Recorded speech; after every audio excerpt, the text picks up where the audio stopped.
Mr. Chairman, and thank you to my colleagues on the committee. Thank you to our witnesses. I never expected today to be quite as emotional for me as it has been. I've talked to a number of you and gotten to know you. I think it's important to tell you right now, though. You guys may, individually feel a little broken. You guys all talk about the effects you have to deal with, and, you talk about the impact of that day. But you guys won. You guys held.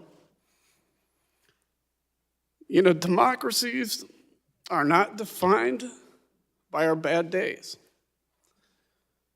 We're defined by how we come back from bad days, how we take accountability for that. And for all the overheated rhetoric surrounding this committee, our mission is very simple. It's to find the truth, and it's to ensure accountability. Like most Americans, I'm frustrated that 6 months after a deadly insurrection breached the United States Capitol for several hours on live television, we still don't know exactly what happened. Why? Because many in my party have treated this as just another partisan fight. It's toxic, and it's a disservice to the officers and their families, to the staff and the employees on the Capitol complex, to the American people who deserve the truth, and to those generations before us who went to war to defend self-governance, because self-governance is at stake. And it's why I agreed to serve on this committee. I want to know what happened that day, but more importantly, I want all Americans to be able to trust the work this committee does and get the facts out there free of conspiracy. This cannot continue to be a partisan fight. I'm a Republican, I'm a conservative. But in order to heal from the damage caused that day, we need to call out the facts.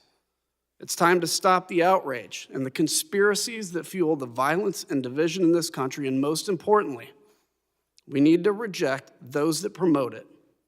As a country, it's time to learn from our past mistakes, rebuild stronger so this never happens again, and then we can move onward.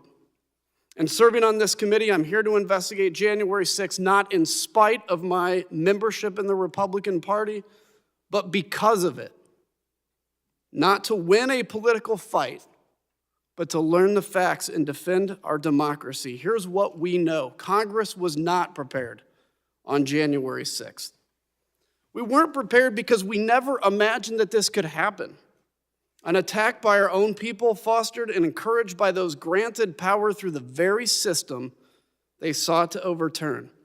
That is a lesson. That is not a conspiracy theory or a counter-narrative. We don't blame victims. We go after the criminals. Some have concocted a counter-narrative to discredit this process on the grounds that we didn't launch a similar investigation into the urban riots and looting last summer. Mr. Chairman, I was called on to serve during the summer riots as an Air National Guardsman. I condemn those riots and the destruction of property that resulted.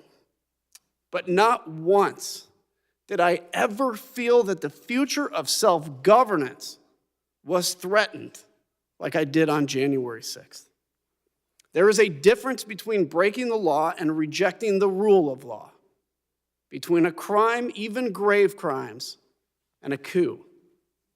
As we begin our work today, I want to call this committee's attention to the oath of office, an oath not to a party, not to an individual, but to the Constitution that represents all Americans.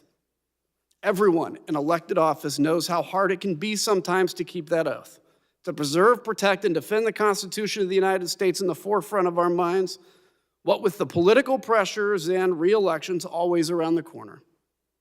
But Mr. Chairman, our witnesses today, like every law enforcement officer across the country, took the same oath we did. And on January 6th, the temptation to compromise their oaths didn't come in the form of a campaign check or a threat from leadership or an all-caps tweet. It came in the form of a violent mob. While we on this dais were whisked away from the danger, heroes like those here stood their post before it and paid the price. And we are only here now because you guys were here then. Therefore, it's altogether fitting that we begin our investigation of January's lawless attack against the Constitution with these four men who made sure that the attack did not succeed, with those who helped to ensure that democracy held. And I think it's important to remember that you are four with stories, but there are hundreds with stories as well that you represent where you sit. Officer Fanone, I know